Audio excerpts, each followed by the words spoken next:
Housing board high court में जाके case जीत गया और जयपुर का जो टोंक रोड का इलाका है जहाँ पे सोसाइटी पट्टे में कॉलोनियाँ कटी हुई है, उस इलाके में 90% से लेके 95% तक घर बने हुए हैं। और अब हाउसिंग बोर्ड की ज़मीन पे अवैध तरीके से वो घर बने हुए हैं, वैसे तो नियम के हिसाब से, लेकिन ये कि जो हो गया पहले के टाइम पे हो गया। अब हाउसिंग बोर्ड है, बैंक है, जेडीए है, जहाँ पे रजिस्ट्री होती है, रजिस्ट्रार ऑफिस है, सब जगह सबको पता था कि ये गलत है।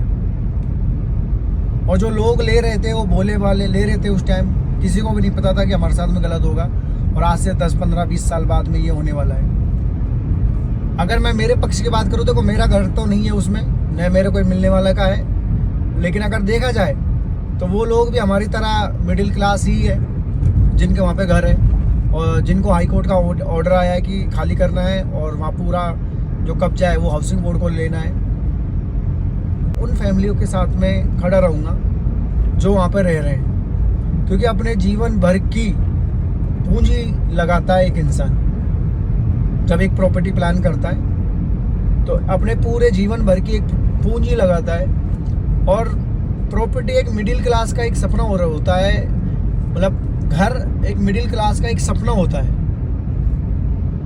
और जीवन में बेचारा 1 या 2 बार ही प्रॉपर्टी प्लान कर पाता है वो पूरे जीवन में। और अगर उसने जीवन में 1-2 बार प्रॉपर्टी प्लान की, उसके बावजूद 10-15 साल बाद उसने घर बनाया, लोन लेके बनाया, कैसे कर्जा करके बनाया, और उस प्रॉपर्टी के ऊपर अगर इस तरीके की ऑर्डर आ जाए कि खाली करना पड़ेगा, और जिसमें कि बैंक का लोन चल रहा है, रजिस्ट्री उन्होंने जमा करवाई है, उन्होंने वोट तक डाले वहाँ, उसी एरिए से अपने मुख्यमंत्री भी है, उन्होंने वोट भी डाले, सब कुछ उनके पास में है, उसके बावजूद हाईकोर्ट का ऑर्डर आया है कि उनको कब्जा छोड़ना पड़ेगा और हाउसिंग बोर्ड अपना कब्जा ले सकती है। तो मैं तो उनके साथ में खड़ा हूँ।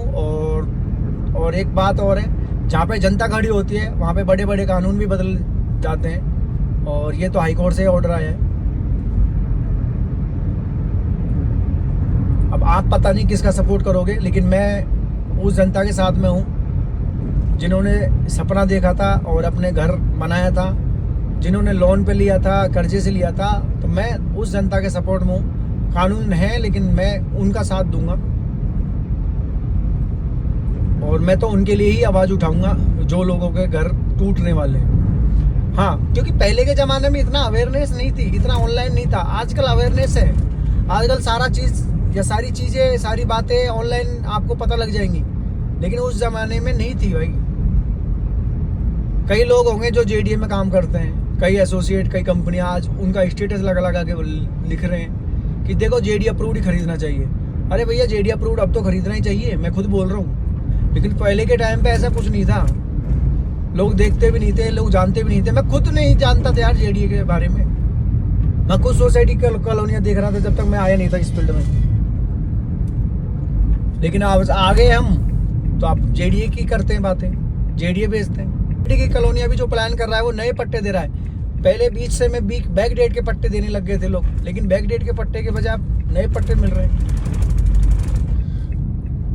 मैं तो इतना ही कहूँगा भाई, मेरा तो मत उनके साथ है, क्योंकि मैं आजकल देख रहा हूँ न्यूज में आ रहा है, इंटरव्यू लग रहे हैं, बेचारे रो रही है, वो बोल रहे हैं हम जान दे देंगे लेकिन अपने घर को नहीं छोड़ेंगे। तो इस तरीके से यार मेरा तो मन नहीं है देखो कि सरकार इस ऑर्डर को कैंसिल करे।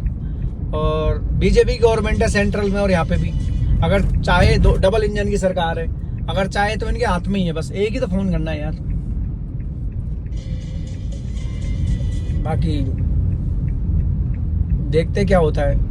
मेरे हिसाब से तो ये जो आई है सूचना या जो ऑर्डर आया ये कैंसिल ही होगा। बाकी देखते हैं, जो भी होगा देखा जाएगा। अपने तो उनके साथ में खड़े हैं। मिलते हैं इसी की ऐसी वीडियो में। जय हिंद, जय भारत।